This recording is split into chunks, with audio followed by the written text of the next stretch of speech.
নমস্কার বন্ধুরা, স্মার্ট নোটসে তোমাদের সকলকে স্বাগত জানাই। ওকে, তো দেখো, রেলওয়ে এনটিপিসি নিয়ে কিন্তু ডিটেলস ভিডিও আমি প্রায় 5 মাস আগে তৈরি করেছিলাম। সেখানে আমি রেলওয়ে পরীক্ষার প্যাটার্ন, বয়স কত, কবে কি ফর্ম ফিল আপ শুরু হচ্ছে, এই সমস্ত যাবতীয় তথ্য দিয়েছিলাম। কিন্তু আজকের এই ভিডিওটা কিন্তু রেলওয়ে পরীক্ষার অর্থাৎ এনটিপিসি পরীক্ষার স্ট্র্যাটেজি ওই ভিডিওটার মতো কিন্তু নয়। আমরা জানি যে রেলওয়ে ক্যালেন্ডার কিন্তু মানে পাবলিশ করে দিয়েছে এবং সেখানে এপ্রিল মাসে একটা পরীক্ষা এনটিপিসির এবং জুন জুলাই মাসে একটা পরীক্ষা হতে চলেছে। এবার আমাদের হাতে মোটামুটি 3 মাস 3.5 মাস মতন সময় রয়েছে যারা যারা এপ্রিল মাসে পরীক্ষাটা দেবে। আমি এপ্রিল মাসটা বাদই দিলাম, ঠিক আছে। জানুয়ারি, ফেব্রুয়ারি, মার্চ মাস, এই 3টে মাস সময় তো আমরা পাচ্ছি। এবার যারা এখন অবধি একটুও প্রিপারেশান শুরু করনি তাদের জন্য কিন্তু এই ভিডিওটা। তাহলে যারা প্রিপারেশান শুরু করেছো তারা কি ভিডিওটা দেখবে না? অবশ্যই দেখবে। যারা প্রিপারেশান শুরু করেছো বা কোথাও অ্যাডমিশন নিয়ে পড়ছো তারা দেখবে যে এখানে আমি যে মানে একদম ডিটেল টপিকগুলো বলবো সেই টপিকগুলো তোমরা কভার করছো কিনা, আমি যেভাবে বলছি সেভাবে তোমরা তোমাদের প্রিপারেশনটা চালিয়ে নিয়ে যাচ্ছ কিনা। ঠিক আছে, যেখানেই পড়ো না কেন আমি যেটা বলবো সেইভাবে যদি তোমরা পড়তে পারো, ঠিক আছে, এটা তো একদম ফ্রি একটা অ্যাডভাইস, বা বলতে পারো যে আমি তোমাদের একটু গাইড করতে চাচ্ছি যে যাতে কিভাবে তোমরা শর্টে সিলেবাসটা শেষ করবে এবং তাড়াতাড়ি পরীক্ষাটা পাশ করার মতন জায়গায় পৌঁছে যাবে। তো সবার জন্য ভিডিওটা দেখতে থাকো। আর একটা কথা বলি, যারা যারা স্মার্ট নোটস অ্যাপটা ইনস্টল করোনি ইনস্টল করে নাও। এর পিডিএফটা যদি আমি পারি তাহলে দিয়ে দেবো সিলেবাস সেকশানে, ঠিক আছে। আর ওখানে কিন্তু প্রায় 11,000-এর বেশি কোশ্চেন্স রয়েছে, মক টেস্ট হিসাবে বাংলা এবং ইংরেজি বোথ ভার্সানেই রয়েছে। তো ওটা তোমাদের কিন্তু রেলওয়ে পরীক্ষার জন্য খুব উপযোগী হবে, ঠিক আছে। আচ্ছা, দেখো আমাদের প্রথম সিলেবাস, এটা হচ্ছে আমাদের সিলেবাস ম্যাথের। এটা বলার আগে তোমাদের আমি একটু একটা জিনিস আমি একটু বলে রাখতে চাইছি যে আমরা জানি যে রেলওয়ে পরীক্ষা কি সিবিটি মোডে হবে, তাই তো? সিবিটি মোডে হবে। স্টেজ 1 স্টেজ 2 মানে টায়ার 1 টায়ার 2 দুটোই কিন্তু সিবিটি মোডে হবে, অর্থাৎ কম্পিউটার বেসড টেস্ট হবে। তোমাদের এমন কিছু হাতি ঘোড়া হবে না যে কম্পিউটার তোমরা পারো না। যারা যারা মোবাইল চালাও, কম্পিউটার চালাও, ওই জন্য আমার অনলাইন যে মক টেস্টটা রয়েছে না অ্যাপে, ওটা কিন্তু তোমাদের প্রচণ্ডভাবে হেল্প করবে। কেননা কি বলবো, ইন্টারফেসটা কিন্তু মোরাললেস একই, ঠিক আছে। রেলওয়ে পরীক্ষা বলো বা সিজিএল পরীক্ষা বলো, এদের ইন্টারফেসটা কিন্তু মোরাললেস একই। আমার যে অনলাইন মক টেস্ট রয়েছে অ্যাপে, সেটাও কিন্তু ওই একইভাবে তৈরি করা। তো অবশ্যই সেই অনলাইন মক টেস্টগুলো একটুখানি দাও, তাহলে তোমাদের প্র্যাকটিস হয়ে যাবে। তো CBT 1 এখানে আমাদের ম্যাথের যে পোর্শনটা রয়েছে, এখান থেকে আমাদের ম্যাথের পোর্শনে কোশ্চেন আসবে কত? 30টা কোশ্চেন আসবে, ঠিক। জিআই বা রিজনিং পোর্শনে আমাদের এখানে প্রশ্ন আসবে 30টা, এবং জিকে, ঠিক আছে, জিকে বা জিএস যাই বলো না কেন, এটাতে প্রশ্ন আসবে 40টা। সব মিলিয়ে 100টা প্রশ্ন আসবে এবং এর যে মার্কস সেটা কিন্তু 100 মার্কসে পরীক্ষা হবে। মানে প্রতিটা কোশ্চেন্সের জন্য একটা 1 নাম্বার করে থাকবে, ঠিক আছে। 30-এর জন্য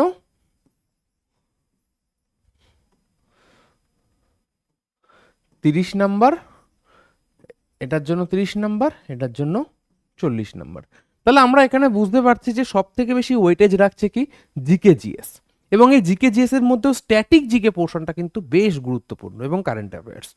তার টোটাল জিকে জিএস বা জেনারেল অ্যাওয়ারনেস যাই বলো না কেন, সেই পোর্শনটা সব থেকে বেশি গুরুত্ব রাখছে। দেখো ম্যাথ আর জিআই মোটামুটি যদি ভালো করে শেখা যায়, এখানে ম্যাক্সিমাম কোশ্চেন কিন্তু সঠিক করা সম্ভব, এবং প্রতিটা স্টুডেন্ট কিন্তু এই ম্যাথ আর জিআই পোর্শনটা সঠিক করবে। আসল যে কম্পিটিশনটা হবে না, সেটা হবে আমাদের এই জিকে জিএস পোর্শনে। কেন? তার কারণ কারেন্ট অ্যাফেয়ার্সের কোনো মা বাবা নেই। 1 বছর আগের ইনফরমেশনও দিয়ে দিচ্ছে, কারেন্ট অ্যাফেয়ার্সগুলো চালিয়ে দিচ্ছে। জিকে জিএস কোন ডেপথ থেকে প্রশ্ন করবে, ডাব্লিউবিসিএস ছাড়িয়ে চলে যেতে পারে, এত ডেপথ থেকেও করতে পারে। আবার সাধারণত কি হয়, সোজাই হয়, কিন্তু ডেপথ থেকেও করতে পারে। তাহলে আসল যে আমাদের কম্পিটিশন ফ্যাক্টর যেটা তৈরি হবে, সেটা কিন্তু এই জিকে জিএস পোর্শনটাতেই তৈরি হবে। তাহলে আমাদের এই জিকে জিএস পোর্শনটা খুব ভালোভাবে পড়তে হবে। এবং জিকে জিএস পোর্শনে কি কি পড়তে হবে, দেখো এটা হচ্ছে সমুদ্রের মতন, ঠিক আছে। এর কোনো টপিক হিসাব মতন করা যায় না। তবু প্রিভিয়াস ইয়ার কোশ্চেন যদি আমরা স্টাডি করি, তাহলে আমরা কিছু টপিক বের করে আনতে পারবো, যেটা আমি তোমাদের জন্য করে দিয়েছি। তাই জন্য বলছি পিডিএফটা হয়তো পেয়ে যাবে। তার আগে কথাগুলো শোনো, ঠিক আছে। পিডিএফটা তো অ্যাপে ডাউনলোড করবে, অ্যাপটা পিডিএফটাও ডাউনলোড করতে পারবে, ঠিক আছে। সরি। আচ্ছা, কোথায় কোন সেকশনে পাবে দেখবে সিলেবাস সেকশন আছে না, সেখানে আমি দিয়ে দেওয়ার চেষ্টা করবো, ঠিক আছে? 3 মান্থ স্ট্র্যাটেজি বলে দেওয়া থাকবে, সিলেবাস সেকশনে চলে যাবে, অ্যাপের মধ্যে সিলেবাস সেকশনে যাবে, তাহলে কিন্তু পেয়ে যাবে, বারবার বলছি। ঠিক, তাহলে আমাদের জিকে জিএস প্রশ্নটা ভালো করে পড়তে হবে, কি কি ভাগ আছে না আছে সব কিছু জানতে হবে। এবার একটা জিনিস বলি, সিবিটি 2 কি তফাৎ থাকছে সিবিটি 2তে, মানে টায়ার 2 আর কি, যারা পাস করবে টায়ার 1 তাদের। ব্লার করছে কি স্ক্রিনটা? না। তাহলে এখানেও আমাদের ম্যাথ থাকবে সেম যা আছে তাই। সব থেকে গুরুত্বপূর্ণ রেলে কি জানো তো, ইংলিশ নেই। অনেকে কিন্তু ইংলিশে বিশাল ভয় পায়, ইংলিশ দেখলেই পেছন দিকে দৌড়। তো ইংলিশ কিন্তু এখানে থাকছে না, তাহলে কি তোমাদের ইংলিশটা পড়তে হচ্ছে না। তার জন্য কি আরেকটুখানি কম্পিটিশনটা এখানে বেড়ে যায়, ইংলিশ থাকলে আরেকটু কম্পিটিশন কমে যেত, ওটাও অনেকে ভয় পায়, কম নাম্বার পেতো, তাই না? তাহলে ম্যাথে আমাদের এখানে কোশ্চেন থাকছে 35টা, 5টা করে বাড়লো। জিআই কোশ্চেন থাকছে 35টা, মানে রিজনিং। আর জিকে জিএস কোশ্চেন থাকছে 50টা। তাহলে বলবে তফাৎটা কি আছে, কেন সিবিটি 2 বেশি কঠিন? একটা জিনিস এখানে একটু বলতে ভুলে গেছি, এই যে তোমরা পরীক্ষা দেবে 100 নাম্বারের, এটার জন্য তোমাদের সময় থাকবে 90 মিনিট, 90 মিনিট তোমাদের সময় থাকবে, মানে 1.5 ঘন্টা। 1.5 ঘন্টা সময়ের মধ্যে তোমাদের 100টা কোশ্চেন নামিয়ে আসতে হবে। দেখো 100টা কোশ্চেন দিচ্ছে মানে 100টা কোশ্চেনই করতে হবে তার তো মানে নেই, তোমরা 5টা 7টা হয়তো নাও পারতে পারো। এবার তোমরা যা যা পারবে না কেন, এই 100টা কোশ্চেন অ্যাটেম্প করার জন্য আমাদের কাছে 90 মিনিট সময় থাকবে। ওকে, পুরো ভিডিওটা দেখো, আমি কথা দিচ্ছি এই ভিডিওটা তোমাদের প্রচুর ভ্যালু প্রোভাইড করবে, ঠিক আছে?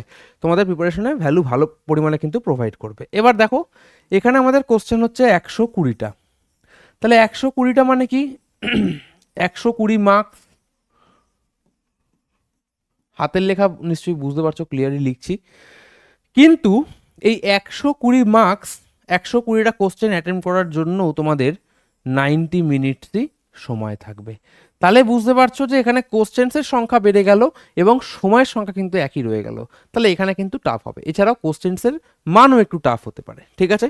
নেগেটিভ মার্কিং সাধারণত 1/3, মানে 3টে কোশ্চেন ভুল করলে একটা নাম্বার কেটে নেওয়া হয়, ঠিক আছে? তো এই নেগেটিভ মার্কিং যত না করতে পারবে তত কিন্তু ভালো পরীক্ষার জন্য। এবার কোন বই পড়তে হবে, কি পড়তে হবে, সব কিছু বলবো আজকের এই ভিডিওতে, আমি সব কিছু ডিটেলসে বলবো, খালি জুড়ে থাকো ভিডিওটার সাথে, ঠিক আছে? ওকে, তাহলে এবার আমরা একটু সিলেবাসটা দেখে নিই। দেখো সিলেবাসের মধ্যে আমি তোমাদের ম্যাথ সিলেবাসটা ওভারঅল বলছি যে কী কী পড়তে হয়। অ্যারিথমেটিক থেকে যা প্রশ্ন আসে তার 35 থেকে 45% বা অ্যাভারেজ 40% আসে বলে তোমরা ধরে রাখো। 40% মানে কি, টোটাল কোশ্চেন যদি 30টা আসে, তাহলে 40% মানে কত, 12টা কোশ্চেন আমরা এখান থেকে বলতে পারি যে 12টা কোশ্চেন আসতে পারে, ঠিক তো? এইভাবে তোমরা হিসাব করবে। তাহলে দেখো প্রথমে অ্যারিথমেটিকের মধ্যে নাম্বার সিস্টেম আছে, ডেসিমেলস আছে, ফ্র্যাকশনস আছে, এগুলো সবই নাম্বার সিস্টেমের মধ্যেই করিয়ে দেওয়া হয়, ঠিক আছে? এলসিএম এইচসিএফ এর মধ্যে ঢুকিয়ে দেওয়া হয়। যাকে এলসিএম এইচসিএফ আছে, রেশিও অ্যান্ড প্রপোর্শন আছে, percentage, profit and loss, simple and compound interest, time and work, time and distance, average অর্থাৎ গড়। দেখো এখানে আমি পুরো এই টার্মগুলো কেন ইংলিশে লিখেছি জানো তো, কারণ তোমরা যদি বাংলা বইও পড়ো তাহলে ইংলিশটা পাবেই, ঠিক আছে? যারা যারা ইংলিশ ভার্সনে মানে দেখছো, যারা যারা ইংলিশ মিডিয়ামের স্টুডেন্ট দেখছো, তাদের যাতে অসুবিধা না হয় তার জন্য আমি ইংলিশ ভার্সনেই রেখেছি। নাম্বার সিস্টেম মানে সংখ্যা তত্ত্ব, তোমরা যে বই পড়ছো সেই বইতে দেখবে ওপরে হেডিং থাকে সংখ্যা তত্ত্ব ব্র্যাকেটে নাম্বার সিস্টেম, বা নাম্বার সিস্টেম ব্র্যাকেটে সংখ্যা তত্ত্ব, ঠিক আছে? তাহলে লসাগু গসাগু, তোমার রেশিও অ্যান্ড প্রপোর্শন মানে অনুপাত সমানুপাত, শতকরা, লাভ ক্ষতি, সরল সুদ, কম্পাউন্ড মানে তোমার জটিল সুদ, সময় কার্য, সময় দূরত্ব, গড়, মিক্সচার অ্যান্ড অ্যালিগেশন, মিশ্রণ আর কি। এই হচ্ছে তোমাদের মোটামুটি অ্যারিথমেটিক সিলেবাস। এবার অ্যালজেব্রা থেকে 20% কোশ্চেন আসছে, তার মানে কি 6টা কোশ্চেন আসতে পারে, মানে 3 দুগুণে 6, ঠিক? তাহলে লিনিয়ার ইকুয়েশন, কোয়াড্রিক ইকুয়েশন, ঠিক আছে?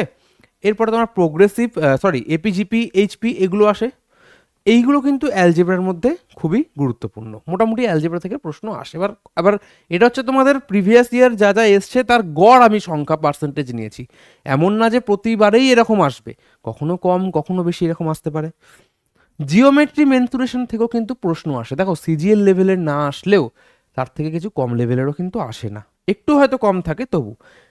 লাইন অ্যান্ড অ্যাঙ্গেলস, ট্রায়াঙ্গেলস, ঠিক আছে? কোয়াড্রিল্যাটারাল, সার্কেলস, মেনসুরেশন মানে কি পরিমিতি, 2D 3D, এর মধ্যে 2D এবং 3D করে নেবে, ঠিক আছে। ডাটা ইন্টারপ্রিটেশন, এর মধ্যে এখানে 10 থেকে 15% কোশ্চেন আসে, মানে ধরো 5টা 4টে 5টা, এখানেও তাই 4টে 5টা কোশ্চেন আসে, pie chart, bar chart, line ইত্যাদি, ঠিক আছে। এক সেকেন্ড, এর তলায় একটা কিছু আছে, টেবিলস, লিখে নেবে টেবিলস বলে, টেবিলস আছে। ট্রিগোনোমেট্রি থেকে যে প্রশ্ন আসে সেটা হচ্ছে দেখো হাইট অ্যান্ড ডিস্টেন্স থেকে আসে, ঠিক আছে, আর ট্রিগোনোমেট্রিক রেশিওস অ্যান্ড তোমার আইডেন্টিটিস, অর্থাৎ মোট কথা ট্রিগোনোমেট্রির অঙ্ক এবং হাইট অ্যান্ড ডিস্টেন্স থেকে কিন্তু প্রশ্ন আসে, ঠিক আছে। এই হচ্ছে তোমাদের ওভারঅল ম্যাথের সিলেবাস। ম্যাথ থেকে ঠিক কী কী প্রশ্ন আসতে পারে দেখো, এই টপিকগুলো যেন তোমাদের বাদ না যায়, তোমরা যেখানেই পড়ছো না কেন, সেলফ স্টাডি করছো না কেন, বাদ না যায়। তার মধ্যেও যদি আমি ইম্পর্টেন্ট বলি, যেগুলো একটু সহজ কিন্তু তোমাদের করা উচিতই উচিত, যারা এখন শুরু করছো, যারা এখন পড়ছো, তারা এর মধ্যে থেকে কোন কোন টপিকগুলো করে যাবেই যাবে। দেখো তাদের জন্য আমি বলছি একটু সময় নিয়ে ভিডিওটা দেখো।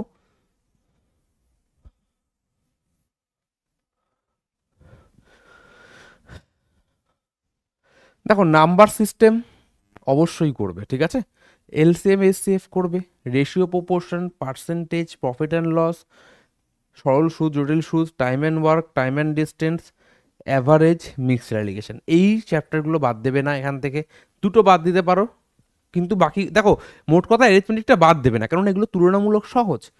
অ্যালজেব্রা থেকে এপিজিপিটা করে যাবে, এবং যেগুলো লিনিয়ার ইকুয়েশনস রয়েছে, মানে মোট কথা অ্যালজেব্রাতে বেসিক প্রবলেমস যেগুলো রয়েছে, এখান থেকে তোমরা লিখে বেসিক প্রবলেম যেগুলো রয়েছে সেগুলো কিন্তু অবশ্যই করে যাবে, ঠিক আছে। বেসিক আর এপিজিপি এগুলো কিন্তু দেখে নেবে, ঠিক আছে।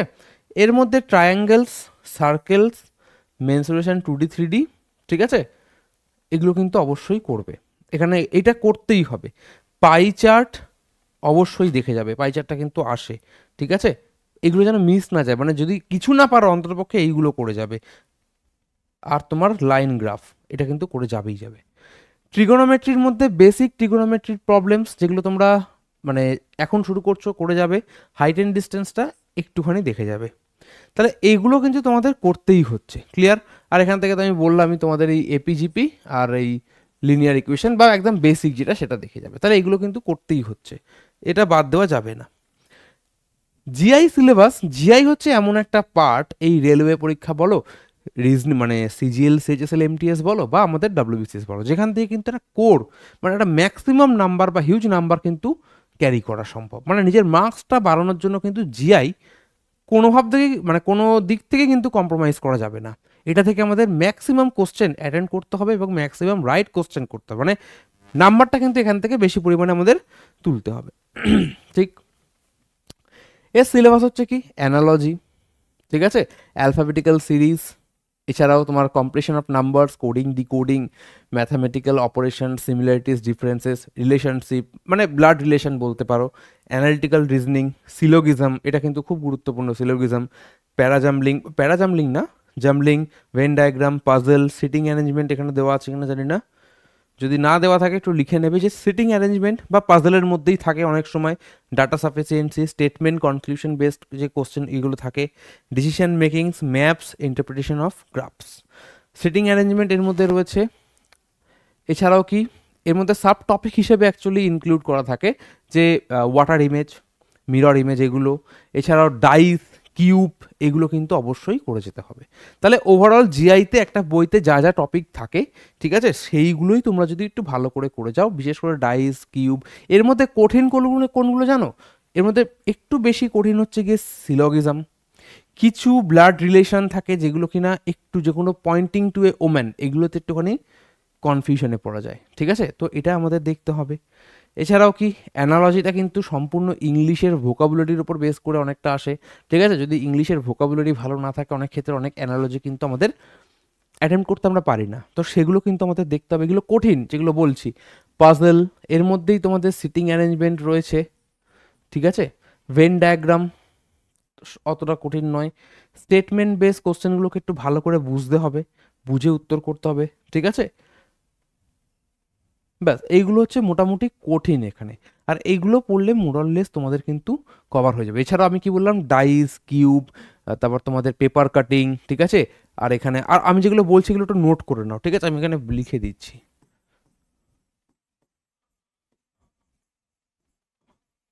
পেপার কাটিং, ঠিক আছে, ডাইস, কিউব, আর কি, আর হচ্ছে তোমাদের যে নাম্বার অফ ইয়ে থাকে না, নাম্বার অফ কতগুলো ট্রায়াঙ্গেল আছে, কতগুলো রেক্ট্যাঙ্গেল মানে আছে, এগুলো কিন্তু খুব বেশি ইম্পর্টেন্ট, ঠিক আছে, এগুলো একটুখানি লিখে রাখো। এক্সট্রা চ্যাপ্টার, সেটিং অ্যারেঞ্জমেন্ট, এগুলো একটু লিখে রাখো। এটা একটুখানি লিখে নিও, যদি তোমরা ডাউনলোড করে নাও, প্রিন্ট আউট করে রেখো, তাহলে লিখে রেখো এর মধ্যে। তাহলে এই গেল রিজনিং। রিজনিং কিন্তু আমাদের খুব ভালো করে পড়তে হবে, এটাই বারবার বলে রাখছি। এরপরে চলে আসছি আমরা ওভারঅল জিকে জিএস এর কি কি সাবজেক্ট রয়েছে। জিকে জিএস হচ্ছে একটা ভাস্ট সাবজেক্ট, এটার মধ্যে অনেকগুলো সাবজেক্ট কিন্তু লুকিয়ে রয়েছে। তার মধ্যে কি current affairs, history, geography, polity, economy, science, science and technology একসাথে হয়, environment, art and culture, sports.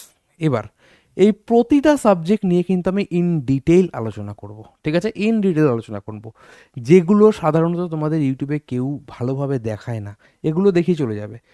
যেগুলো পড়তে হবে সেটা আমি আজকে তোমাদেরকে দেখাবো, যে এক্স্যাক্টলি কোন কোন টপিকগুলো তোমাদের অবশ্যই কমপ্লিট করা উচিত, এবং কিভাবে এই 3 মাসের মধ্যে কমপ্লিট করবে সেটাও কিন্তু তোমাদেরকে আমি বলবো। ওকে,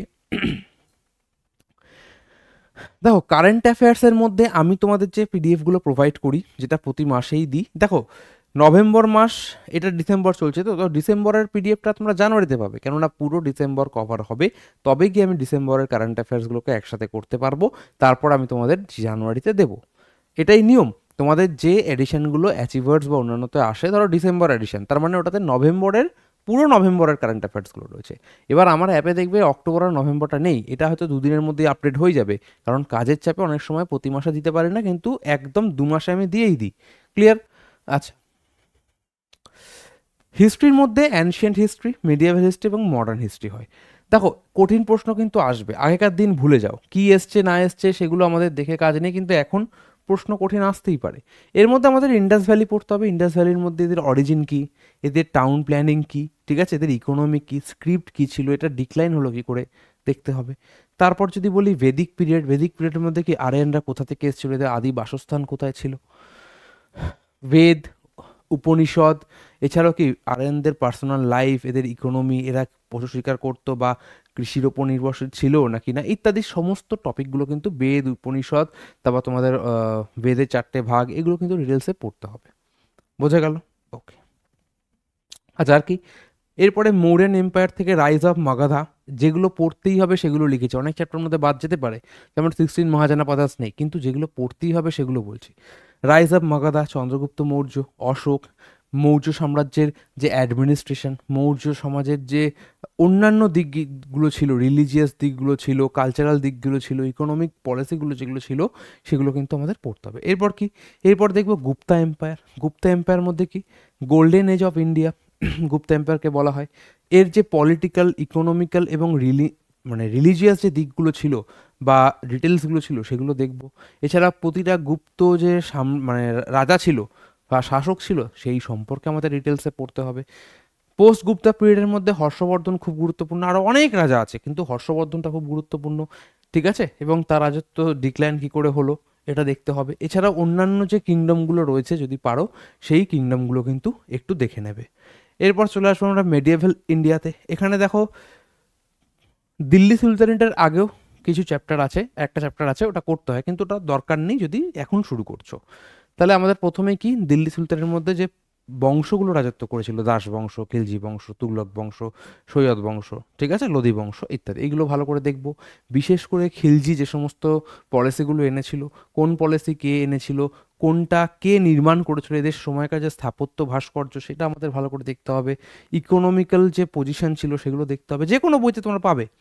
দেখো সত্যি কথা বলতে রেলওয়ের জন্য যে বইগুলো মার্কেটে আছে সেগুলো একটাও স্বয়ংসম্পূর্ণ নয়, কোনো বই স্বয়ংসম্পূর্ণ হতে পারে না। এদের মধ্যে তোমরা যদি দেখো যে সায়েন্সের পোর্শনগুলো খুব হালকার ওপরে ছেড়ে দেওয়া হয়েছে, এটা কিন্তু যথেষ্ট নয়। কিন্তু আমার পেইড ব্যাচে যারা স্টুডেন্ট আছে তারা জানে যে সায়েন্সের কি ক্লাস আমি করাই, যাই হোক সেটা আলাদা ব্যাপার। আমি বলছি বইয়ের কথা, সেটা কিন্তু স্বয়ংসম্পূর্ণ নয়।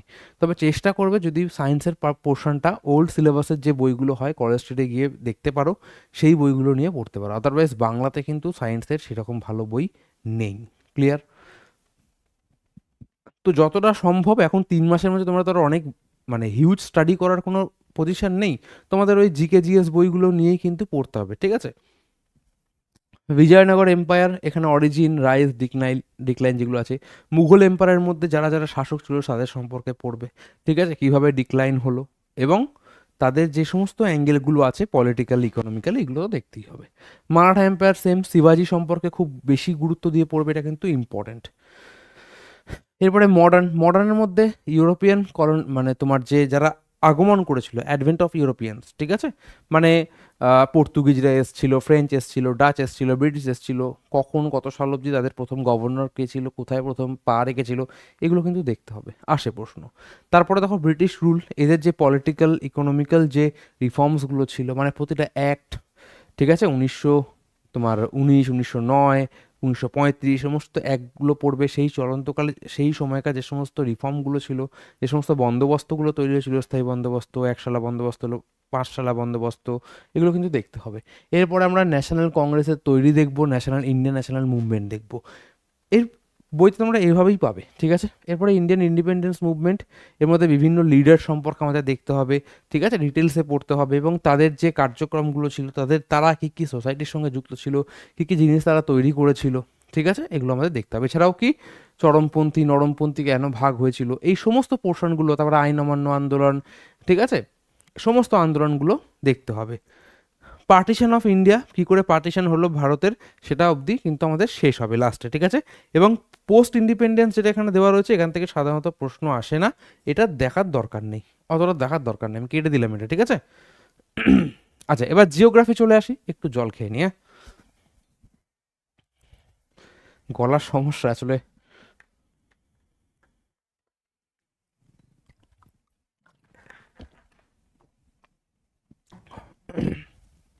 জিওগ্রাফির মধ্যে কি, ফিজিক্যাল জিওগ্রাফি থেকে আমাদের কি পড়তে হবে, ফিজিক্যাল জিওগ্রাফির মধ্যে আমাদের পড়তে হবে যে আমাদের যে ভৌগোলিক, আমাদের দেশের যে ভৌগোলিক মানে কি বলবো বৈচিত্র্য রয়েছে, বা কি বলবো ভৌগোলিক ভূপ্রকৃতি রয়েছে, মানে কি হিমালয়, কোন প্লেটু কি আছে, কোথায় আমাদের সমুদ্র কি তট আছে, ঠিক আছে, গ্যাঙ্গেটিক প্লেন মানে আমাদের সমভূমি, মালভূমি, এগুলো দেখতে হবে, ডেজার্ট দেখতে হবে, মরুভূমি দেখতে হবে, কোস্টাল প্লেন মানে যেটা বললাম যে সমুদ্র তীরবর্তী যে প্লেন মানে সমভূমি রয়েছে, ঠিক আছে, বিভিন্ন আইল্যান্ড যেগুলো রয়েছে, হিমালয়টা সব থেকে বেশি গুরুত্বপূর্ণ, এটা কিন্তু মনে রাখবে, এখান থেকে কিন্তু বেশি পরিমাণে আসবে। কোন কোন হিমালয় রয়েছে, পূর্ব থেকে পশ্চিমে কি হিমালয় রয়েছে, উত্তর থেকে দক্ষিণে হিমালয়টার কি ভাগ রয়েছে, এগুলো কিন্তু দেখতে হবে। কোন নদী দুটোর মধ্যে কি হিমালয় রয়েছে, ঠিক আছে, সিন্ধু থেকে কালী নদীর মধ্যে কোন হিমালয়, এগুলো কিন্তু আসে। তারপরে আমাদের রিভার সিস্টেম, গঙ্গা, ব্রহ্মপুত্র, ইন্ডাস, কৃষ্ণা, গোদাবরী, নর্মদা, তাপি, এই কটা রিভার সিস্টেম আমাদের পড়তেই হবে, কোথা থেকে উৎপত্তি, কী কী ট্রিবিউটারিজ রয়েছে, এবং এদের ওপরে যদি কোনো বাঁধ থাকে সেগুলো কিন্তু গুরুত্বপূর্ণ। এবার এই বাঁধ পোর্শনটা কিন্তু স্ট্র্যাটেজিকের মধ্যেও চলে আসে, ওকে। ক্লাইমেট, আমাদের যে মনসুন মানে বর্ষাকাল যে আসে বর্ষাকাল যে যায়, এই পোর্শনটা খুব গুরুত্বপূর্ণ। লাল লিনা, তারপরে এল নিনো, কীভাবে আমাদের মৌসুমি বায়ুকে বা আমাদের কি বলবো ক্লাইমেটকে যে মানে প্রভাবিত করে, সেই পোর্শনটাও কিন্তু পড়তে হবে, অর্থাৎ লা লিনা এবং এল নিনো, এটা কিন্তু ভালো করে দেখতে হবে।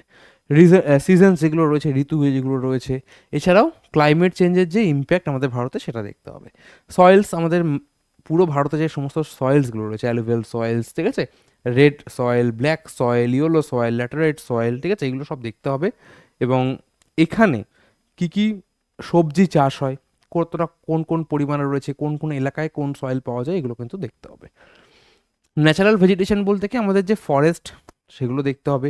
ফরেস্টের মধ্যে আমাদের বিভিন্ন যে অরণ্য সংরক্ষণ যেগুলো করা হয়েছে অরণ্য, সেগুলো কিন্তু দেখতে হবে, okay. Mountain forest, mangrove forest, tropical evergreen forest, এগুলো কি কি কি গাছ পাওয়া যায়, প্রশ্ন কিন্তু আসে। ইন্ডিয়ান জিওগ্রাফির মধ্যে পপুলেশন মানে এটাকে আমরা বলছি সেন্সাস, সেন্সাসটা ভালো করে পড়তে হবে। এবার এই সেন্সাস কিন্তু ইকোনমি আর জিওগ্রাফির একটা কমন চ্যাপ্টার, ঠিক আছে।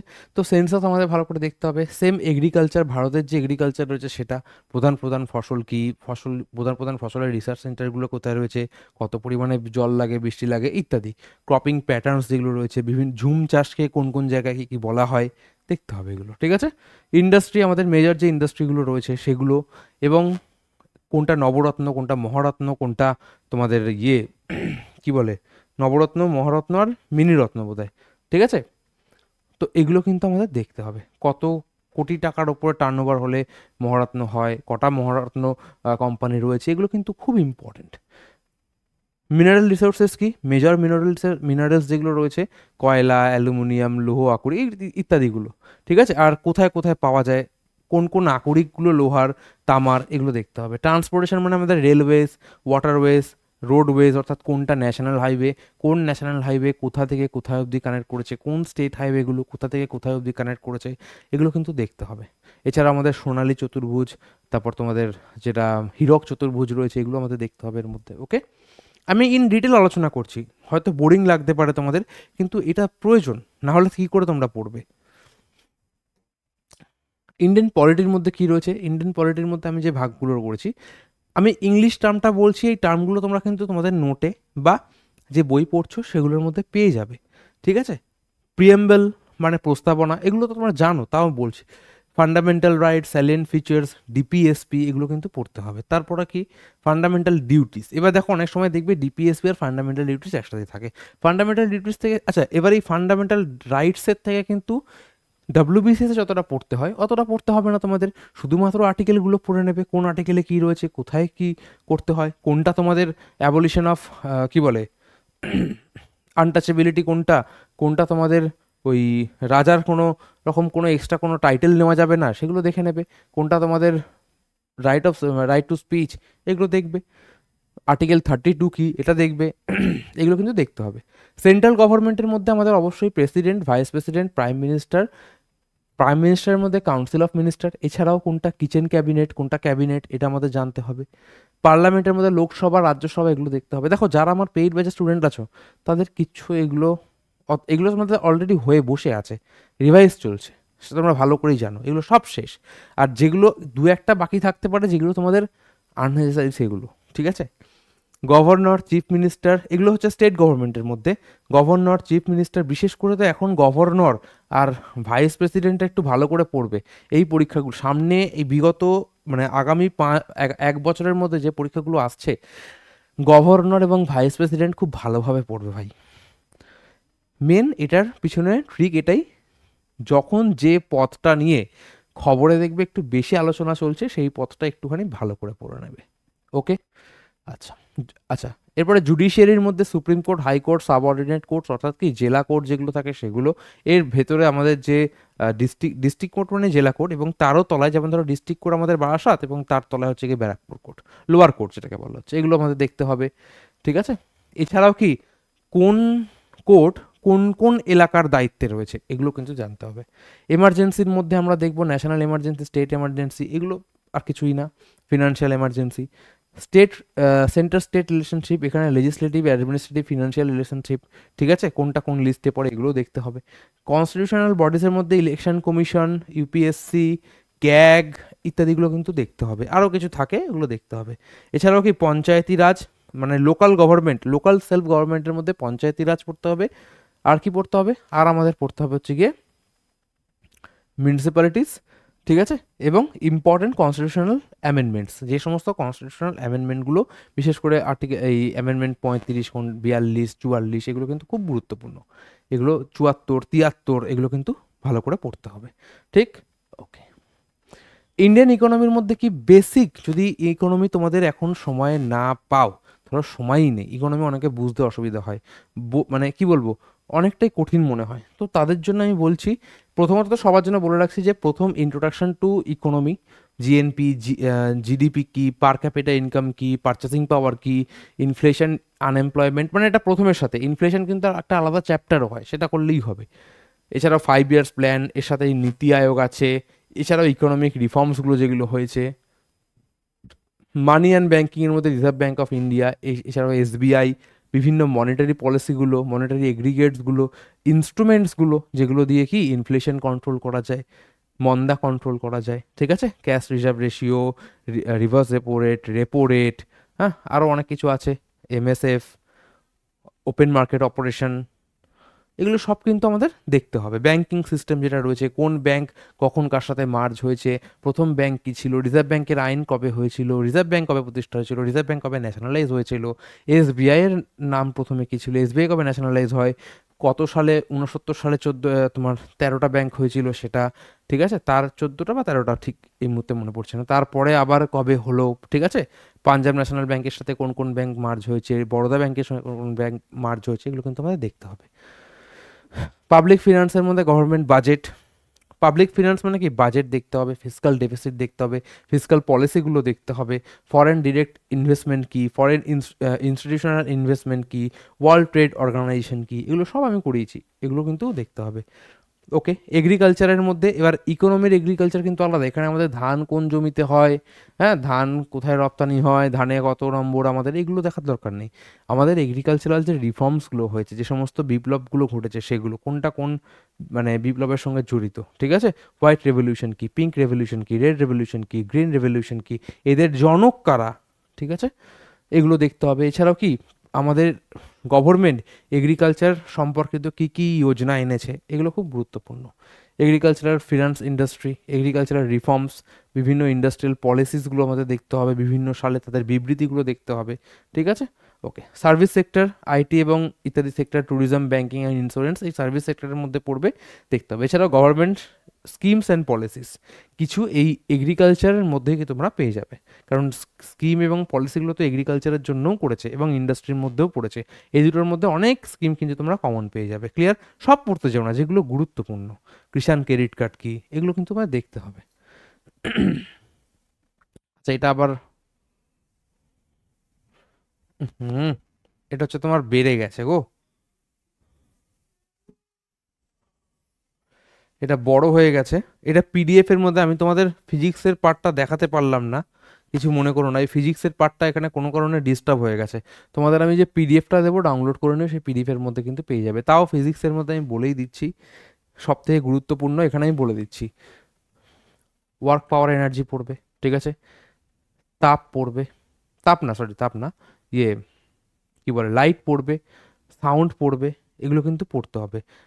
আর তোমার ধরো মোশন পড়বে, বিভিন্ন যে লগুলো রয়েছে সেগুলো পড়বে, এগুলো কিন্তু ফিজিক্সের মধ্যে খুবই গুরুত্বপূর্ণ এবং আসবেই, ঠিক আছে। এবং মডার্ন ফিজিক্স বলে আছে, ওর মধ্যে কিছু নিউক্লিয়ার ফিজিক্স এগুলো থাকে, সেটা আমাদের দেখতে হবে, এগুলো কিন্তু পড়ে যাবে। এটার মধ্যে কোনো সমস্যা হয়েছিল বলে এটা পুরোটা আসেনি, এরকম বড় হয়ে গেছে। যাই হোক, আমি তোমাদের দিয়ে দেবো, মানে অ্যাপের মধ্যে তোমরা এটা পুরো পিডিএফটা ঠিক অবস্থায় পেয়ে যাবে। কেমিস্ট্রির মধ্যে atomic structure, chemical bonding, chemical reaction, periodic table, law of gases, carbon, acid bases and salt, organic chemistry, chemistry in everyday life's এবং ম্যাটার, এই কটা পড়লেই যথেষ্ট। এইটার বাইরে আর সেরকম কিছু আসবে না। কেমিস্ট্রি থেকে তোমাদের এই কটা পড়তেই হবে। আর কি, বায়োলজি থেকে তোমাদের প্ল্যান্ট যে রয়েছে, প্ল্যান্ট বেস, তার মধ্যে কি তোমাদের প্ল্যান্টের মধ্যে পড়তে হবে কি, সালোক সংশ্লেষ, photosynthesis, respiration, transport of plants, plant hormone, reproduction of plants, এগুলো মধ্যে দেখতে হবে। তাও খুব একটা গুরুত্বপূর্ণ নয়, দেখে নেবে। এগুলোর থেকে বেশি গুরুত্বপূর্ণ কি, সেগুলো হচ্ছে আমাদের এই মাইক্রোবায়োলজি, মানে ব্যাকটেরিয়া ঘটিত রোগ, ভাইরাস ঘটিত রোগ, ফাঙ্গাস ঘটিত রোগ এবং এদের চিকিৎসায় কি অ্যান্টিবায়োটিক রয়েছে, ঠিক আছে, ফাঙ্গাস হলে অ্যান্টিফাঙ্গাল কি ড্রাগ দেওয়া হয়, এগুলো কিন্তু আমাদের কোনটা কোন ভাইরাস থেকে কোন রোগটা হচ্ছে, কোন রোগটা, এটা ফাঙ্গাস, এটা ফাঙ্গাল ইনফেকশন, এটা ব্যাকটেরিয়াল ইনফেকশন, না এটা ভাইরাল ইনফেকশন, এগুলো আমাদের দেখতে হবে, ঠিক আছে। হয়তো ভাইরাল ইনফেকশন হয়েছে, তাহলে কি কোনো অ্যান্টিবায়োটিক কাজ করবে না? অ্যান্টিবায়োটিক মানে কি, যেটা ব্যাকটেরিয়াকে খতম করছে। তার মধ্যে আমরা অ্যামোক্সিসিলিন, অ্যাজিথ্রোমাইসিন, এগুলো কিন্তু আমরা দেখতে পাই, তাই না, সেফিক্সিম বা সেফিমেক্সিন, এরকম কিছু নাম আছে। সেলটা পড়তে হবে, cell theory, cell organelle, cell division, ঠিক আছে। এছাড়াও কি মেন্ডেলস ল যেটা রয়েছে, ডিএনএ স্ট্রাকচার, প্রোটিন সিনথেসিস, এগুলো আমাদের দেখতে হবে। হিউম্যান ফিজিওলজি খুব গুরুত্বপূর্ণ, এখান থেকেই ম্যাক্সিমাম প্রশ্ন আসে। এই যে digestive system, respiratory system, circulatory system, excretory system, nervous system, endocrine system, reproductive system, এগুলো কিন্তু আমাদের দেখে নিতে হবে। ঠিক ক্লিয়ার? তাহলে এটা আমাদের পড়তে হবে। এটা সব থেকে গুরুত্বপূর্ণ হচ্ছে হিউম্যান ফিজিওলজি, আর কি সেল আর মাইক্রোবায়োলজি। ইকোলজির মধ্যে ইকোলজি এবং এনভায়রনমেন্টটা আমি বায়োলজির মধ্যে দিয়েছি, তবে এটা আলাদা করেও তোমরা একটা টপিক ধরে নিতে পারো। এনভায়রনমেন্টের মধ্যে বায়োডাইভার্সিটি, ইকোসিস্টেম অফ কম্পোনেন্টস, ঠিক আছে, এনভায়রনমেন্টাল পলিউশন অ্যান্ড এফেক্টস, এছাড়াও আর কিছু টপিক থাকে, এগুলো আমাদের দেখতে হবে। তোমরা যে বইটা নেবে সেটাতে পাবে, অবশ্যই পাবে। তবে এই যে কটা আমি লিখেছি এগুলো কিন্তু পড়বেই পড়বে, সময় থাকুক আর না থাকুক। এছাড়াও গুরুত্বপূর্ণ হচ্ছে অ্যানিমেল কিংডম এবং প্ল্যান্ট কিংডম, ছোট বেশি, খুব বেশি বড় চ্যাপ্টার নয়, কিন্তু করতে হবে। স্ট্যাটিক জিকে, এবার স্ট্যাটিক জিকের মধ্যে 70-72টা টপিক হয়, কিন্তু তার মধ্যে থেকে বেছে আমি তোমাদের কিছু টপিক দিয়েছি। এই স্ট্যাটিক জিকেটা আমি তোমাদের মানে সবকটাই তোমাদের আমি ফ্রিতে ইউটিউবে করাবো ক্লাস, যেটা কথা দিয়েছিলাম।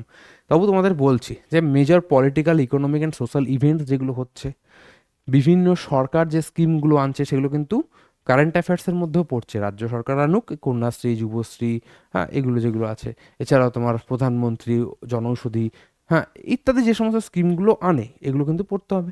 ইম্পর্ট্যান্ট গ্লোবাল ইভেন্টস, পুরো বিশ্বের মধ্যে যে সমস্ত ইভেন্টগুলো হচ্ছে সেগুলো, ডিপ্লোম্যাটিক রিলেশন বিভিন্ন দেশের সাথে বিভিন্ন দেশের, ইন্টারন্যাশনাল অর্গানাইজেশনস যেগুলো রয়েছে, আইএমএফ কোনটা, ওয়ার্ল্ড ট্রেড অর্গানাইজেশন কোনটা, ওয়ার্ল্ড ব্যাংক কী, এগুলো আমাদের দেখতে হবে, অবশ্যই পড়তে হবে, নাহলে এখান থেকে প্রশ্ন আসবে। এছাড়াও মেজর স্পোর্ট ইভেন্টস, সেটা বিভিন্ন স্পোর্ট হতে পারে, championship events, Indian sports personalities আমাদের যারা যারা বর্তমানে রয়েছে তাদের সম্পর্কে একটু জানতে হবে, Nobel prize, Oscar, Padma Bhushan award, আরও অনেক দাদা সাহেব ফালকে অ্যাওয়ার্ড, এরকম প্রচুর রয়েছে, কিন্তু এগুলো তোমাদের পড়তে হবে, অ্যাওয়ার্ড অনার এগুলো পড়তে হবে। Latest advancement in science, technology and space যেগুলো রয়েছে, মানে সায়েন্স অ্যান্ড টেকনোলজি থেকে যে সমস্ত প্রশ্নগুলো আসে, যেমন ধরো বিভিন্ন মিলিটারি ইকুইপমেন্ট, যেমন ধরো ব্রহ্মোস মিসাইল, ঠিক আছে, অন্যান্য যে সমস্ত দেশে বিভিন্ন মিসাইলগুলো তৈরি হচ্ছে, ঠিক আছে, বাবর মিসাইল আছে না পাকিস্তানের, তো এগুলো কিন্তু আমাদের দেখতে হবে কোনটা কি রেঞ্জ, পৃথ্বী মিসাইলের রেঞ্জ কত, অগ্নি 3 রেঞ্জ কত, অগ্নি 5 রেঞ্জ কত, এগুলো আমাদের দেখতে হবে। এছাড়াও এখানে ইন্টারন্যাশনালের মধ্যে বিভিন্ন যে ইন্টারন্যাশনাল মৌগুলো, ঠিক আছে, চুক্তিগুলো আমাদের স্বাক্ষরিত হয় সেগুলো আমাদের দেখতে হবে। আর কি বিভিন্ন দেশের সাথে বিভিন্ন দেশের যে সমস্ত বাইল্যাট্রাল তোমার কি বলবো অপারেশনস, না এটাকে অ্যাকচুয়ালি বলে হচ্ছে গিয়ে কি বলে, যুদ্ধ অধ্যয়ন বলে না, হ্যাঁ, নেভাল ইয়ে হচ্ছে এবং মিলিটারি ইয়ে হচ্ছে, তো এগুলো কিন্তু দেখতে, বিভিন্ন যৌথ যে ইয়েগুলো, এখন এই মুহূর্তে টার্মটাই মনে আসছে না, যৌথ অপারেশনসগুলো বা যৌথ প্র্যাকটিস যেগুলো হয় সেগুলো কিন্তু দেখতে হবে। ক্লিয়ার? আচ্ছা, কোন বই পড়বে? দেখো আমার কাছে সত্যি যেটা বললাম যে রেলওয়ের পরীক্ষার জন্য, মানে এই রেলওয়ে যে সমস্ত বইগুলো আছে এগুলো কোনোটাই স্বয়ংসম্পূর্ণ নয়, কেননা এর মধ্যে সায়েন্সটা আমার মনে হয় না অতটা খুব ভালো করে দেওয়া আছে। আমি দেখেছি বইগুলোতে সায়েন্সগুলো কিন্তু খুব একটা ভালোভাবে নেই। যদি তাও তোমাদের এখন 3 মাস সময়, এটা ছাড়া আর কোনো উপায় নেই। প্রথম চয়েস থাকবে আমার কাছে হচ্ছে গিয়ে ছায়া প্রকাশনের যে আরআরবি কমপ্লিট, এই যে এর বইটা রয়েছে, আরআরবি চ্যালেঞ্জার বলে দুটো বই হয়, 600 থেকে 800 টাকার মতো দাম হয়। আমার লিঙ্ক ফিঙ্ক কিছু দেওয়া থাকবে না, কলেজ স্ট্রিটে বা যে কোনো প্ল্যাটফর্মে তোমরা সার্চ করে কিন্তু পেয়ে যাবে। আর দ্বিতীয় আমি বলতে পারি ক্র্যাক রেলওয়ে সার্ভিস, বেশি এর মধ্যে বলতে পারি এটার থেকে এই বইটাতে কিন্তু, মানে এই ছায়ার বইটাতে কিন্তু বেশি ইনফরমেশন আছে এই বইটার তুলনায়, ঠিক আছে। তবে দুটো বইয়ের মধ্যে যে কোনো একটা বই হলেই হবে, এই বইটা অবশ্যই আমার কাছে বেশি প্রেফারেন্স পাবে। এমসিকিউ কিন্তু রয়েছে বইটার মধ্যে, এছাড়াও রেলওয়ের এমসিকিউ প্র্যাকটিস করার জন্য আমি তোমাদেরকে বলবো ইউথ কম্পিটিশন টাইমস বইগুলো নিতে পারো, অথবা পিনাকেলের বই নিতে পারো, ঠিক আছে, পিনাকেল বা ইউথ কম্পিটিশন টাইমসের বই নিতে পারো। এবার এর মধ্যে ইউথ কম্পিটিশন টাইমসের বইয়ের দাম একটু বেশি হয়, পিনাকেলের একটু ছাড় বেশি হয়। পিনাকেলের তোমরা যেখানে 45% না পাবে সেই দোকান থেকে নেবে না, ঠিক আছে। অনেকে কিন্তু এই বইয়ের দোকান নিয়ে বলে ইউটিউবে, কিন্তু আমি বলছি পিনাকেলের বই কিন্তু 45% ডিসকাউন্ট দেয়, যে দোকানে পাবে সেই দোকানে নেবে। ক্লিয়ার? তাহলে এই দুটো বইয়ের মধ্যে যে কোনো একটা বই নেবে। এবার এটা তো গেল জিকে জিএস বই। ম্যাথের জন্য কোন বই নেবে? ম্যাথের জন্য আমি ছবি দেখাচ্ছি না, ম্যাথের জন্য আমি এক কথায় বলছি, ম্যাথের জন্য হয় সুবীর দাসের বই নেবে, না হলে রেয়ান মার্টিনের বই দেবে, ঠিক আছে। হয় ম্যাথের জন্য বলে দিচ্ছি আমি অ্যাড করিনি ছবিগুলো, হয় রায়ান মার্টিনের বই নেবে, নহিলে সুবীর দাসের বই নেবে। সুবীর দাসের বইটা ছায়া প্রকাশন থেকে আসে। রিজনিং এর জন্য, ঠিক আছে, রিজনিং বা জিআই যেটা আছে সেটার জন্য কি এই সুবীর দাসের বই বা রায়ান মার্টিনের বই, যে কোনো, আমার কাছে সুবীর দাসের বইটা বেশি ভালো লাগে, রায়ান মার্টিনের বইটাও কিন্তু সমানভাবে গুরুত্বপূর্ণ। কিন্তু আমি কি বললাম, কম সময় পড়ার জন্য কিন্তু এগুলো মানে এত সহজে তোমরা শেষ করতে পারবে না। যদি পারো কোনো একটা ম্যাথের, মানে হয় ইউটিউব দেখে হোক বা কোথাও ভর্তি হয়ে ম্যাথটা একটু ভালো করে শিখে নাও, এই 3 মাসের জন্য কিন্তু নয়। আর রেলওয়ে পরীক্ষা কিন্তু এখন বলে দিয়েছে যে প্রতি বছর হবে, তার জন্য কিন্তু এবছরে কি কম পরিমাণে তোমাদের সিট এনেছে, মানে ভ্যাকেন্সি কিন্তু কম আছে, কিন্তু প্রতি বছর কিন্তু পরীক্ষা হবে, এটা কিন্তু বলেছে রেলওয়ে। ক্লিয়ার? আচ্ছা, এবার আমাদের কাছে সামনে, এবার আমরা বলবো যে কীভাবে একটু শেষ করব। দেখো আমরা ধরছি ডিসেম্বরটা তোমাদের এই আনন্দ ফুর্তি করতে করতেই চলে যাবে, তাহলে আমাদের কাছে জানুয়ারি থাকছে, আমাদের কাছে ফেব্রুয়ারি মাস থাকছে, এবং আমাদের কাছে মার্চ মাস থাকছে। যদি আচ্ছা স্ট্যাটিক জিকের জন্য একটা বই আছে, এই বইগুলোর মধ্যে যে স্ট্যাটিক জিকে পোর্শনটা আছে সেটা পড়লেই হবে, অথবা স্ট্যাটিক জিকের জন্য যদি এখন বলি যে মণ্ডল প্রকাশনীর বইটা নাও বা অন্য কোনো, ওইটা কমপ্লিটই করতে পারবে না। তো এই বইগুলোর মধ্যে, জিকে বইগুলোর মধ্যে, জিএস বইগুলোর মধ্যে যেটুকু স্ট্যাটিক জিকে পাবে সেটাই করতে হবে। তাহলে এই 3টে মাস আমাদের কাছে সময় আছে, জানুয়ারি, ফেব্রুয়ারি এবং মার্চ মাস, যদি ক্যালেন্ডার অনুযায়ী পরীক্ষা হয়, যদি রেলওয়ে পরীক্ষা ক্যালেন্ডার অনুযায়ী যদি নেয়, তাহলে আমাদের এই 3টে মাস রয়েছে। তাহলে আমাদের এই 3টে মাসেই কি করতে হবে?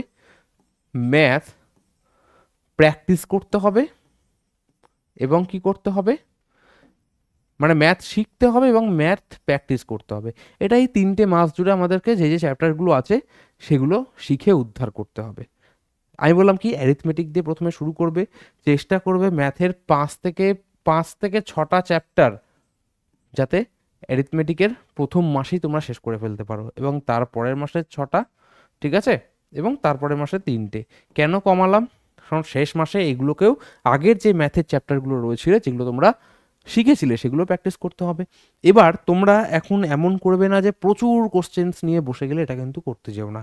এই 3 মাসের মধ্যে লিমিটেড কোশ্চেন তোমাদের প্র্যাকটিস করতে হবে। পার্সেন্টেজ শিখলে কোথাও থেকে, তার যে রেলের যে প্রিভিয়াস ইয়ার কোশ্চেন্সগুলো এসেছিল অঙ্কের পার্সেন্টেজের, শুধুমাত্র সেগুলো প্র্যাকটিস করলে, এর থেকে বেশি তো তোমরা এটাই কমপ্লিট করতে পারবে না। আমি কথা দিচ্ছি 3 মাস 4 মাসের মধ্যে শুধুমাত্র যদি এখন থেকে শুরু করো, তাহলে এটাই তোমাদের অনেকটা কঠিন হয়ে যাবে। তো শুধুমাত্র চেষ্টা করবে 100 খানিক, প্রতিটা চ্যাপ্টারের 100 খানিক করে কোশ্চেন প্র্যাকটিস করতে, তাতে তোমাদেরই সুবিধা হবে। এর বাইরে গেলে কিন্তু তোমরা একটাও পারবে না।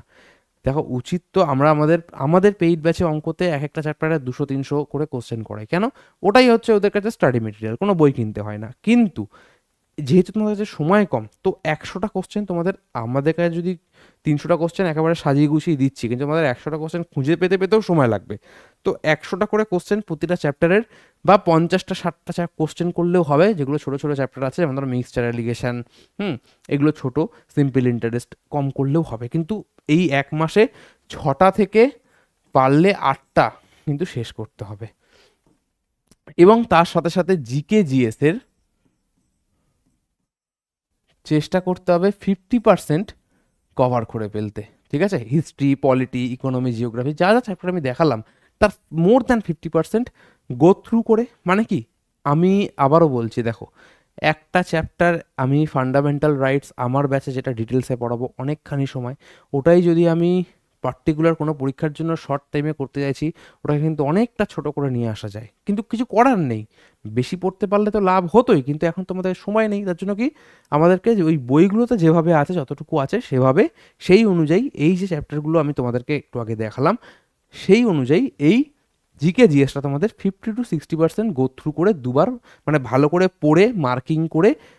গো থ্রু মানে তোমরা কি বোঝো? একটা বই নিলে প্রথম লাইন থেকে শুরু করলে, পড়ছো, যেখানে তোমাদের মনে হচ্ছে এটা, এই লাইনটা আমাদের ইম্পর্টেন্ট, দুবার পড়লে, মার্কিং করলে, এটাকে বলে গো থ্রু। ভালো করে শেষ করতে হবে, এবং তারপরে সেম জিকে জিএস এর যে পোর্শনটা বাকি 50%, এই মাসে কিন্তু আমাদের শেষ করতে হবে, করতেই হবে, কিছু করার নেই। আর রিজনিং তোমাদের আমি একটা আলাদা করে বলছি, এই 3 মাস জুড়েই তোমরা কিন্তু জিআই পড়বে, এটা আলাদা করে বেশি প্র্যাকটিস করার দরকার নেই। প্রতিটা চ্যাপ্টার থেকে 30টা 40টা করে কোশ্চেন প্রিভিয়াস ইয়ার করে নিলেই তোমরা বুঝে যাবে যে কী ধরনের রিজনিং আসছে। তো রিজনিংটা নিয়ে বেশি মাথা খারাপ করার দরকার নেই। পার্টিকুলার কিছু প্যাটার্ন আছে, শিখে নেবে, ঠিক আছে, যেমন ধরো ক্লক, ক্যালেন্ডার, এগুলো তোমাদের দেখতেই হবে, দেখে নেবে কীভাবে করতে হচ্ছে, এবং প্রতিটা প্যাটার্নের 10টা করে কোশ্চেন, অর্থাৎ প্রতিটা চ্যাপ্টারের 50টা করে কোশ্চেন তোমরা যদি প্র্যাকটিস করতে পারো, মোর দ্যান এনাফ জিআই এর জন্য, তোমরা কিন্তু পারবে। ক্লিয়ার? ওকে। এটা এখন যেহেতু সামনে আছে, 5000 কোশ্চেন প্র্যাকটিস করো না, কি আয় আসে? ভালো তো, সময় কি আছে 5000 প্র্যাকটিস করার? না। কিন্তু এদিকে আমাদের প্রতিটা চ্যাপ্টারই বা প্রতিটা সাবজেক্টই কভার করতে হবে, টাচ করতে হবে। তার জন্য কি বললাম, জিআইটা আমাদের এই পুরো গোটা 3 মাস জুড়ে তোমাদের পুরোটা জুড়েই কিন্তু 50টা করে কোশ্চেন প্র্যাকটিস করে শেষ করতে হবে, কোনো বাধ্যবাধকতা নেই। এবং এটার মধ্যে কি করবে, শুধুমাত্র এই মাসটাতে, মার্চ মাসটাতে তোমাদের কিন্তু মক দিতে হবে। এই মক তোমরা কিন্তু ফুল লেন্থও দিতে পারো, মানে 100টা কোশ্চেন্সেরও দিতে পারো, আবার তোমাদের যে subject wise chapter wise mock সেটা তোমরা প্রথম থেকেই শুরু করবে। কীভাবে? আমার অ্যাপটা ইনস্টল করে নেবে। এই অ্যাপে কিন্তু এই সমস্ত চ্যাপ্টারের কিন্তু মক দেওয়া রয়েছে, তোমরা কিন্তু একটা চ্যাপ্টার পড়বে আর ওখান থেকে মক দেবে। বিশেষ করে জিকে জিএস এর কথাটা বলছি, খুব গুরুত্ব হবে, ঠিক আছে? খুবই হেল্পফুল হবে তোমাদের জন্য জিনিসটা। মক টেস্ট দেবে ফুল লেন্থ, আর কি রিভাইজ করবে জিকে জিএসটা। এটা ছাড়া আর কোনোভাবে কিন্তু তোমরা শেষ করতে পারবে না এই 3 মাসের মধ্যে। ক্লিয়ার? যদি এটুকু করে ফেলতে পারো, আর এরপরে যে সময়টা পাবে, এপ্রিল মাসে যদি পরীক্ষা হয়, চেষ্টা করবে এপ্রিল মাসে কোনো রকম কোনো মক টেস্ট না দিতে, কোনো মক টেস্ট না দিতে, মানে ফুল লেন্থ। ওখানে যদি তখন তোমাদের খারাপ রেজাল্ট হয় না, তোমাদের কাছে কিন্তু একটা বিশাল বড় একটা ধাক্কা পাবে তোমরা, ঠিক আছে? মানে তোমরা যাই বলো না কেন, ধাক্কা পাবে। তো এপ্রিল মাসে যদি 10 তারিখ 15 তারিখ এরকম পরীক্ষা হয়, তাহলে কিন্তু এপ্রিল মাসের শুরু থেকে কোনো রকম কোনো মক টেস্ট দেবে না। চ্যাপ্টার ওয়াইজ এমসিকিউ অবশ্যই প্র্যাকটিস করবে, রিভাইজ করবে, কিন্তু ফুল লেন্থ মক টেস্ট না দেওয়ার চেষ্টা করবে। যা ফুল লেন্থ মক টেস্ট আছে তোমার সময় পেলে এই মার্চ মাসের মধ্যে কিন্তু কভার করবে। দেখো এমন কিন্তু কঠিন কিচ্ছু না। তোমাদের এই রেলওয়ের জন্য এই যে বইটা তোমাদের আমি দেখালাম, তোমাদের তো আমি কি বলবো, এই যে বইটা দেখালাম, তোমরা যদি দিনে 8 ঘন্টা 9 ঘন্টা পড়তে পারো, যেহেতু সময় কম, 8 ঘন্টা যদি পড়তে পারো, মানে ধরো তুমি 6 ঘন্টা জিএস পড়লে, তাহলে 6টা জিএস এর চ্যাপ্টার তোমরা নামিয়ে ফেলতে পারবে। ধরো হিস্ট্রি পড়ছো, পুরো অ্যানশিয়েন্ট হিস্ট্রি পড়বো না, প্রথম 4-5টা চ্যাপ্টার পড়তে তোমাদের ওই 6 ঘন্টাই লাগবে। যেভাবে তোমরা বললাম যে মার্কিং করে গো থ্রু করে কোন যে লাইনগুলো একটু ইম্পর্টেন্ট মনে হচ্ছে সেগুলো দুবার দুবার করে পড়ে একটু মেমোরাইজ করে নেওয়া। আমাদের কিন্তু কাজ থরলি মুখস্থ করা নয়, এই বইগুলো নিয়ে কিন্তু একেবারে গোদা ধরা মুখস্থ করা, ওই 9-10-এর 11-12-এর মতন এরকম না। আমাদের কাজ হচ্ছে ইনফরমেশন গ্যাদার করা। মানে কি, আমরা পড়বো, ওখান থেকে কি কি শর্ট কোশ্চেন হতে পারে সেটা আমাদেরকে মনে রাখতে হবে, বা ইনফরমেশনটা গল্পের মতন মনে রাখবো। ঠিক আছে, পড়ে আমরা মক টেস্ট দেবো, দেখবো কতগুলো আমরা অ্যাটেন্ড করতে পারছি।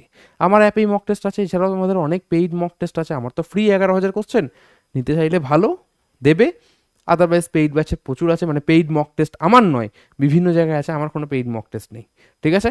তো ফ্রিটা ভালো লাগলে ভালো, না হলে কিনে করবে, কিন্তু এটা তোমাদের করতে হবে। ক্লিয়ার?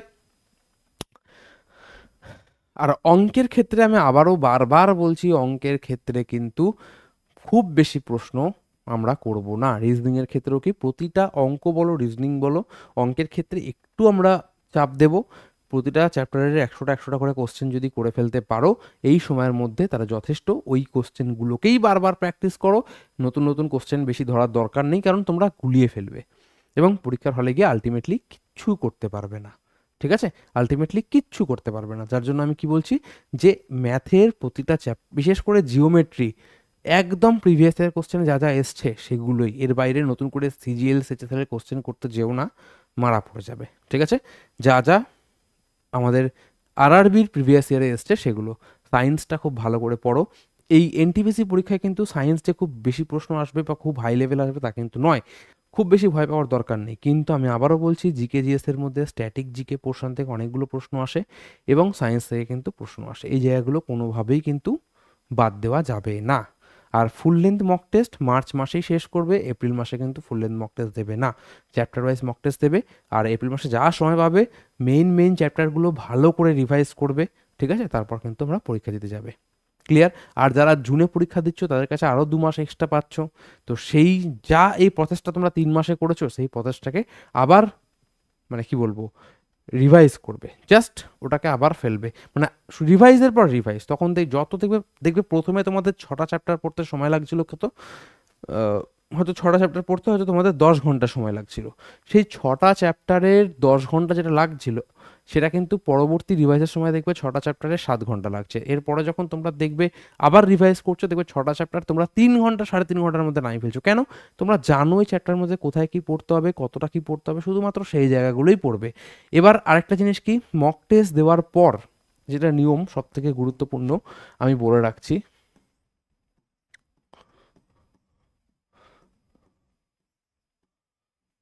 মক টেস্ট দেওয়ার পর ধরো তোমরা মক টেস্টে 100 নম্বরের মধ্যে 50টা, প্রথমেই তো সব পারবে না, 50টা পারলে আর কি, 50টা পারলে না। তাহলে তোমরা এই 50টা পেরেছো মনে করে খুশি হয়ে যাবে, সে তো অবশ্যই ভালো কথা। মেইন এই যে 50টা পারলে না, কোন কোন জায়গা থেকে পারলে না? ধরো প্রিয়াম্বল থেকে পারলে না, ধরো আমাদের হার্টের থেকে কোনো প্রশ্ন হলো সেটা পারলে না, অথবা এক্সক্রিউটরি সিস্টেম থেকে পারলে না। তো সেই জায়গাগুলো আমাদের কিন্তু খুঁজে বের করতে হবে যে কোন জায়গা থেকে আমাদের প্রশ্নগুলো আমরা পারলাম না, এবং সেই জায়গাগুলো আরেকবার ভালো করে রিভাইজ করতে হবে, এবং যে জায়গাটা আমাদের ভালো আছে সেই জায়গাটাকে কিন্তু হালকা করা যাবে না, এটাকেও রিভাইজ করব, এই জায়গাগুলোকেও সমানভাবে পড়বো। তবে কি এই পোর্শনগুলো একটু বেশি করে আমাদের দেখতে হবে আরেকবার। আমাদের কি তা যদি এখানে না পারি তাহলে আমাদের মনে করতে হবে কি আমাদের কনসেপ্ট ক্লিয়ার নেই, আমরা ওই জায়গাটা ভালো করে পড়ে নিই, বা কোনো জিনিস ইনফরমেশন পার্টিকুলার কোনো পোর্শন থেকে বাদ যাচ্ছে, বারবার পারছি না, বিভিন্ন ধরো আরেকটা মক টেস্ট দিলে এরপরে, ঠিক আছে, এরপরে ধরো আরেকটা মক টেস্ট দিলে এখানে তোমরা হয়তো গিয়ে দেখলে 70টা পেরেছো এবং 30টা পারোনি, এবং এই 30টা কোশ্চেন বেশিরভাগই কমন এই 50টা কোশ্চেন থেকে। তাহলে আমাদের বুঝতে হবে যে পোর্শনগুলো আমাদের বারবার পারছি না, এই পোর্শন থেকে আমরা কিছুটা ইমপ্রুভ করেছি, 20 নাম্বার হয়তো পেয়েছি কিন্তু বাকি 30 নাম্বার পাইনি, তাহলে সেই পোর্শনগুলো আরও ভালো করে দেখতে হবে। যদি পার্টিকুলার কোনো পোর্শন তোমাদের মাথাতেই ঢুকছে না, দেখছো অনেক বেশি সময় লেগে যাচ্ছে, তাহলে বাদ দিয়ে দেবে। কারণ আমাদের কাছে সময়টা গুরুত্বপূর্ণ, আমাদের কিন্তু 100টাই মানে যে কোশ্চেন কমন পাবো এগুলো করে তার কিন্তু মানে নেই, তো কিছু পোর্শন বাদ থাকতেই পারে, কিছু যায় আসে না, ঠিক আছে। আশা করছি ভিডিওটা তোমাদের ভালো লেগেছে, যদি ভালো লেগে থাকে, যদি এত অবধি শেষ অবধি দেখছো, তাহলে একটা লাইক করো, চ্যানেলটাকে সাবস্ক্রাইব করো, আর বন্ধুদের সাথে শেয়ার করো। দেখা হচ্ছে পরের অন্য কোনো ভিডিওতে। ধন্যবাদ।